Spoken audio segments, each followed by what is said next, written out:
스페이스X가 러시아가 불법적으로 사용하던 스타링크 단말기를 더 이상 우크라이나에 대한 공격 계획이나 실행에 사용할 수 없다고 선언했을 때 러시아 전체 군대는 큰 혼란에 빠졌습니다. 러시아는 영토를 잃었고 병사들이 목숨을 잃었으며 우크라이나는 엄청난 이점을 얻게 되었습니다. 그때부터 러시아는 자체적인 스타링크 버전을 만들기 위해 계속해서 노력해왔습니다. 그리고 러시아 영토 깊숙한 곳에 위치한 소유즈 로켓 센터는 러시아 군인들의 연결성과 통신을 복구하기 위해 설계된 우주 프로그램에서 핵심적인 역할을 했습니다. 무슨 일이 일어났는지 아마 짐작하실 수 있을 겁니다. 우크라이나는 그 소유즈 센터를 찾아냈고 크렘린이 자체 스타링크를 만들겠다는 꿈을 무너뜨리기 위해 분홍색 무언가를 보내 그 시설을 불태웠습니다. 오늘 우리의 중심 타격에서 새로운 중요한 성과가 나왔습니다. 러시아의 사마라 지역에서 로스코스모스 내 주요 기업 중 하나인 프로그레스 센터가 전자장비 생산 등 여러 가지에 관여했던 그곳이 타격을 받았습니다. 우크라이나 대통령 볼로디미르 젤렌스키가 8월 15일 X 게시물에서 선언했습니다. 젤렌스키는 시설 일부를 파괴한 분홍색 무언가가 FP-5 플라밍고 미사일이라고 설명했으며 이 미사일은 우크라이나 북경에서 약 900km를 이동해 러시아의 심장부까지 타격을 가했다고 밝혔습니다.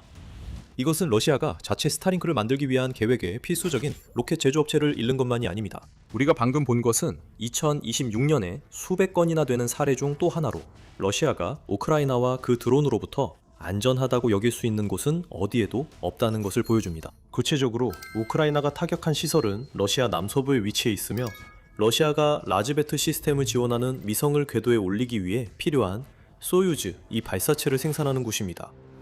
로켓을 파괴하면 위성들은 지상에 남게 되고 러시아가 스타링크 대안을 찾으려고 애쓰는 상황에서 이 위성들은 완전히 쓸모 없어집니다. 상황을 더욱 악화시키는 것은 텔레그래프에 따르면 이 프로그레스 시설이 러시아 전역에서 소유즈 이 발사체를 조립할 수 있는 유일한 곳이라는 점입니다. 이것은 러시아가 이제 두 가지 경쟁에 직면했다는 것을 의미합니다. 하나는 위성들을 우선 우주로 쏘아 올리는 것이고 또 다른 하나는 발사체 생산 수단을 복구하는 것입니다. 러시아는 이미 이번 공격이 발생했다는 사실을 인정했는데 이는 그 사건이 숨기기에는 너무 컸다는 것을 보여줍니다. 물론 러시아 당국자들은 프로그레스 시설의 이름을 직접 언급하지는 않았습니다. 사마라 주지사 베체슬라프 페도로체프는 산업시설이 공격을 받았다고만 밝혔고 지역시장 이반 모스코프는 이번 공격이 대규모 미사일 공격이었다고 주장했습니다. 유나이티드24 미디어가 보도했습니다.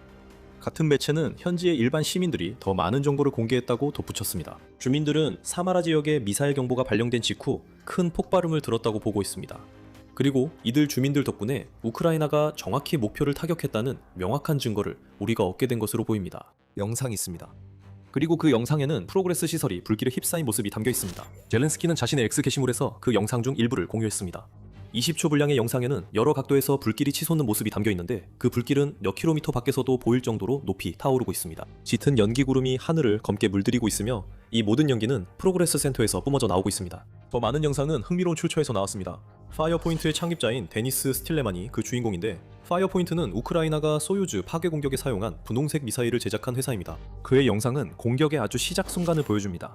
우크라이나가 사용한 플라밍고 미사일의 지상 발사를 보여주며 러시아에 대한 장거리 위협이 더 이상 새롭게 등장하는 것이 아니라 이제는 일상적인 문제가 되어버렸다는 점을 잠깐이나마 보여줍니다. 플라밍고 미사일 드론 하이브리드는 단순히 등장한 것이 아니라 점점 더 자주 러시아를 강하게 타격하고 있습니다. 러시아는 이 분홍색 무기를 두려워하고 있으며 그럴 만한 충분한 이유가 있습니다. 플라밍고는 우크라이나가 전쟁 내내 거의 가지지 못했던 장거리 타격 능력을 제공합니다. 국제전략문제연구소에 따르면 플라밍고는 초기 생산 과정에서의 공장 오류로 인해 분홍색이 되었고 그 이후로 작은 트레이드마크처럼 계속 그 색을 유지하고 있습니다. 약 3000km를 이동할 수 있으며 1150kg에 달하는 강력한 탄두를 장착하고 있어 견고하게 방호된 표적이나 대형 시설도 충분히 파괴할 수 있습니다. 포브스는 이 미사일이 우크라이나 전쟁 전체의 역학을 재편할 것이라고 말했으며 실제로 그렇게 되고 있다고 볼 수도 있습니다. 우크라이나는 이 핑크 퍼니셔가 얼마나 강력한지 잘 알고 있습니다. 생산 확대에 자금을 지원했고 플라밍고 드론 미사일을 러시아 내의 다양한 중요 표적에 발사하고 있습니다. 프로그레스 센터는 그런 표적 중 하나에 불과합니다. 2026년에는 이 외에도 많은 표적들이 있었습니다. 8월 17일 유나이티드24 미디어 보도에 따르면 우크라이나는 이제 6개월 전보다 약 2배 빠른 속도로 플라밍고를 러시아에 발사하고 있습니다. 우크라이나는 그렇게 말하지 않고 있습니다. 아겐투스트볼을 포함한 러시아 언론 매체들은 2026년 내내 플라밍고 공격을 추적한 결과 그런 결론에 도달했습니다. 그 데이터는 러시아가 요격했다고 주장하는 플라밍고만을 다루고 있지만 러시아는 마치 모든 것을 요격한 것처럼 행동하며 기록된 모든 주요 공격에 대해 파편을 탓합니다. 그럼에도 불구하고 그 수치는 많은 것을 보여줍니다. 2월에서 5월 사이에 러시아는 플라밍고 드론 미사일 31기를 요격했다고 주장합니다.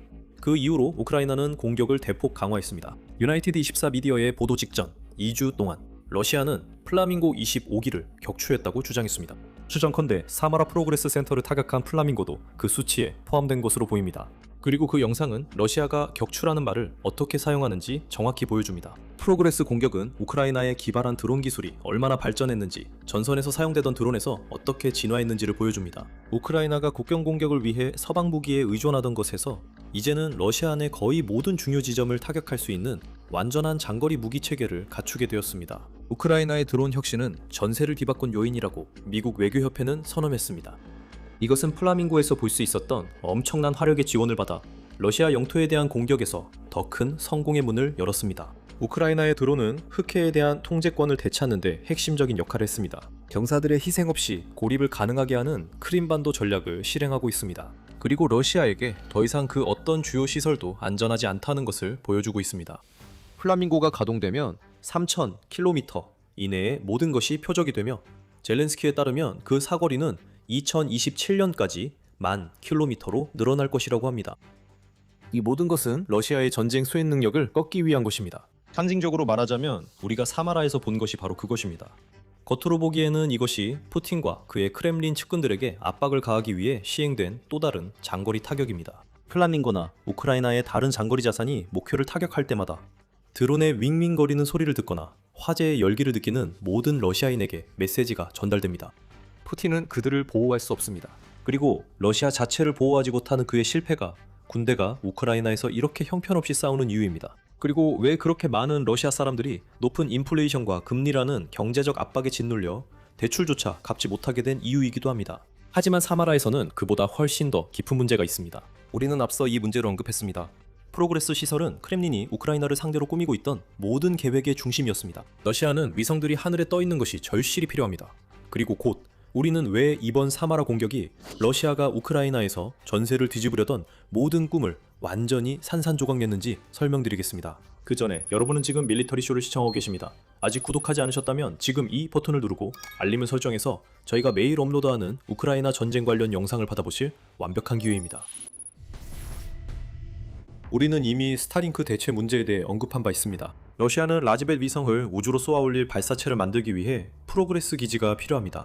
사마라 시설이 그 발사체 공급망에서 유일한 연결고리는 아니지만 가장 중요한 곳입니다. 러시아가 필요로 하는 소유주 발사체의 부품들은 전국 곳곳에서 제작되고 있는데 이는 우크라이나가 한 번의 공격으로 전체 공급망을 파괴하는 것을 막기 위한 시도로 보입니다. 하지만 그 모든 부품들은 한 중앙 지점에 모이게 되고 그 지점이 바로 우크라이나가 8월 15일에 공격한 프로그레스 시설입니다. 이것을 러시아 닭의 머리를 자르는 것에 비유할 수 있습니다. 몸통은 잠시 동안 계속 움직일 수 있지만 프로그레스 시설이 가동 중지된 동안에는 그 몸통이 심장으로 보내는 모든 것이 허공으로 흩어질 뿐입니다. 그 기간이 얼마나 될지는 아직 결정되지 않았습니다. 텔레그래프는 공격받은 현장의 위성 사진을 보면 탑재 전자장치 조립 작업장이 파괴된 것으로 보인다고 보도했습니다. 이는 러시아에게 큰 타격입니다. 로켓은 탑재 전자장치 없이는 멀리 가지 못합니다. 그리고 소유주 발사체에 실릴 예정이었던 많은 것들이 이제 연기처럼 사라졌을 가능성이 높습니다. 그 전자장치를 조립하기 위해 특별히 설계된 시설도 함께 사라졌습니다. 러시아가 이 작업장을 재건하고 대형 화재로 잃어버린 모든 부품을 교체하는 데는 시간이 걸릴 것입니다. 참 아이러니하네요. 위성 사진을 통해 러시아의 자체 위성 프로젝트가 얼마나 엉망이 되었는지 드러났습니다. 러시아가 얼마나 공경에 처했는지 이해하려면 러시아가 자체 스타리큰크와 비슷한 시스템을 구축하고 운영하기 위해 무엇을 달성해야 하는지 더 잘 이해할 필요가 있습니다. 8월 17일 RBC 우크라이나의 보도에 따르면 러시아는 라즈베트 위성 네트워크를 배치하기 위해 소유주 발사체를 12, 15회 궤도에 발사해야 한다고 합니다. 각 소유주 2.1B는 한 번에 20개의 위성을 궤도에 올릴 수 있으므로 러시아는 최대 300개의 위성을 위성군의 일부로 운용할 계획입니다. 이것이 스타링크와 비교했을 때 많아 보이지 않는다면 실제로 그렇지 않기 때문입니다. 세로라이트 트래커에 따르면 스타링크는 현재 1977개의 위성을 궤도에 올려놓았으며 전체 위성군 규모는 4만 2천 개에 달한다고 합니다. 최대치로 봐도 러시아판 스타링크는 실제 스타링크의 36분의 1 규모에 불과할 것입니다. 러시아는 이것이 문제가 아니라고 주장할 수도 있습니다. 현재로서는 전 세계가 아니라 우크라이나와 러시아 일부 지역만 위성 커버리지가 필요하기 때문입니다. 그럴 수도 있지만 러시아의 계획이 결국 잃어버린 기술의 조잡한 버전에 불과하다는 점도 부정할 수 없습니다. 원본은 형편없는 복사본인데 생각해보면 이게 러시아에게 딱 어울립니다. 소련 시절부터 러시아는 혁신보다는 훔치고 베끼는데 집중해왔으니까요. 러시아는 지금 이 순간에도 우크라이나의 드론을 베끼려고 하면서 똑같은 짓을 하고 있습니다. 라즈벳 시스템은 그저 가장 최근의 사례일 뿐입니다. 이 모든 것에도 불구하고 라즈벳이 러시아에게 매우 중요하다는 사실은 부정할 수 없습니다. 예전처럼 러시아가 불법적으로 접근했던 스타링크 시스템에 비할 바는 아니더라도 어떤 위성 군집이라도 궤도에 올리는 것이 아무것도 없는 것보다는 낫습니다. 그래서 러시아는 회수하거나 재사용할 수 없는 일회용 발사체인 새로운 소유즈 캡슐을 만드는데 그렇게 많은 자원을 쏟아붓고 있는 것입니다. 그 발사체들이 더 빨리 만들어질수록 러시아의 우크라이나 내 상황이 더 좋아집니다. 그리고 그 이유가 바로 이것입니다. 수년 동안 러시아는 불법적으로 접속한 스타링크 단말기를 드론 공격부터 전방 부대와 후방 지휘소 간의 원활한 통신 보장에 이르기까지 모든 것에 사용해왔습니다. 그 모든 것은 2026년 초 스페이스X 창립자인 일론 머스크가 러시아군의 스타링크 접속을 전면 차단하면서 끝났습니다. 이는 우크라이나 단말기의 화이트리스트와 러시아 단말기의 블랙리스트를 만들어 사실상 하룻밤 사이에 러시아의 접속을 완전히 차단하는 방식으로 이루어진 것으로 보입니다. 그 영향은 즉각적이고 뚜렷했습니다. 2월 2일 되자 러시아의 전장 능력은 급격히 저하되었습니다. 당시 BBC와의 인터뷰에서 조반니라는 콜사인을 사용하는 한 우크라이나 드론 조종사는 이렇게 말했습니다. 러시아군은 전장을 통제할 능력을 잃었습니다. 제 생각에 그들은 공격 능력의 50%를 잃었습니다. 숫자가 그렇게 보여줍니다. 공격도 줄었고 적 드론도 줄었고 모든 것이 줄었습니다. 러시아는 망신을 당했고 절박하게 허둥지둥대며 스스로 꼬이기 시작했습니다. 이 셧다운으로 인한 통신 두절은 러시아의 2026년 계획에 치명적이었습니다. 애틀랜틱 카운슬에 따르면 우크라이나는 러시아가 스타링크를 잃은 틈을 빠르게 이용해 전선 곳곳에 약화된 방어선을 상대로 번개처럼 빠른 반격을 가할 수 있었다고 합니다. 언론에 따르면 셧다운이 시작된 첫 닷새 동안 우크라이나는 약 200제곱킬로미터의 영토를 해방시켰는데 이는 러시아군이 12월 한 달 동안 얻은 영토와 거의 맞먹는 규모였습니다. 그렇게 러시아군은 밀려나기 시작했습니다. 그리고 러시아의 약점을 이용한 우크라이나의 반격 추세는 2026년 내내 계속되고 있습니다. 우크라이나는 러시아의 스타링크 차단을 이용해 주로 남부 지역에서 집중 공세를 펼쳤습니다. 3월 중순까지 우크라이나는 약 400제곱킬로미터의 영토를 탈환했으며 그 대부분은 자포리자와 드니프로페트로우스크 지역에 위치해 있습니다. 8월로 넘어가면 젤렌스키는 우크라이나가 알렉산드로프카 방면에서 745제곱킬로미터의 영토도 해방시켰다고 밝혔습니다.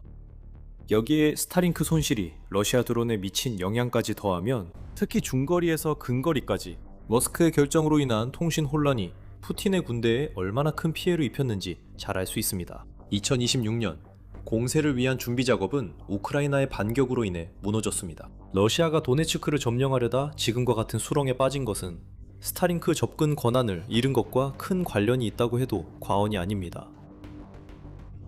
러시아가 라즈벳을 가동하려는 절박함은 최전방 병사들이 후방 지휘관들과 효과적으로 소통하지 못해 발생하는 막대한 인명피해로 인해 더욱 커지고 있습니다. 1일 사상자 수는 하루 1000명을 훨씬 넘으며 종종 1500명에 가까운 수준을 유지하고 있습니다. 8월 16일을 앞둔 24시간 동안 러시아는 1510명의 병력을 사망 또는 부상으로 잃었고 600대의 장비도 손실했습니다. 다시 말해 이 모든 것은 스타링크 서비스 중단으로 거슬러 올라갈 수 있습니다. 러시아의 사상자 수를 더 넓게 살펴보면 러시아는 7월 한 달 동안 2026년 최고치인 42,860명의 병력을 잃었습니다. 이로 인해 7개월 동안 거의 22만 5,500명의 손실을 기록하게 되었습니다. 키이우 인디펜던트가 보도했습니다. 이러한 손실은 우크라이나가 사상자 비율을 극적으로 변경하여 현재는 우크라이나군 사상자 1명당 약 8명의 병력을 잃고 있는 상황에서 발생한 것입니다. 원장의 셈법이 더는 맞아떨어지지 않습니다. 그리고 다시 한번 스타링크를 잃은 것이 원인입니다. 이 모든 것은 러시아가 라즈베트 위성을 우주로 보내기 위해 소유즈 발사체를 그렇게 필사적으로 제작해온 이유를 설명해줍니다. 하지만 러시아는 우크라이나의 최근 플라밍고 공격으로 더 악화된 또 다른 문제에 직면해 있습니다. 사마라에서 러시아를 곤란하게 만든 것은 핵심 작업장의 손실뿐만이 아닙니다. 우크라이나가 한 또 다른 일은 그 작업장이 재건된다 하더라도 우크라이나 전쟁이 길어질수록 우선순위에서 밀려나고 있는 우주 프로그램에 심각한 문제를 야기했다는 점입니다. 이런 주장은 다소 이상하게 들릴 수 있습니다. 특히 2024년 11월 4일에 러시아가 소유즈 2.1B 발사체를 이용해 53개의 소형 위성을 우주로 쏘아 올려 신기록을 세운 것을 기억한다면 더욱 그렇습니다. 그 발사만 보면 러시아의 우주 프로그램이 아무 문제 없는 것처럼 보일 수 있지만 겉보기와는 다를 수 있습니다.